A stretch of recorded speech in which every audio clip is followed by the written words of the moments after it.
ресетна всички адаптации и стойности на Мерцеса. Гориво, въздух, дебитомери, с оригиналната стар диагноза работиме. Ако ви имате нужда, пишете, обадете се, ще ви съдействаме.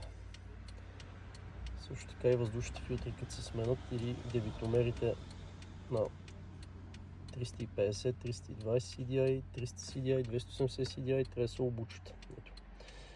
Това е абсолютно задължително.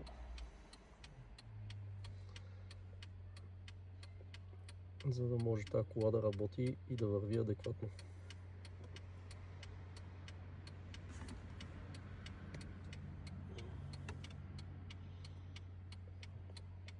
Ако и ви имате нужда, диагностика, обучение, живи данни, реални километри, пишете, обадете се, ще ви съдейства. Топ диагностика.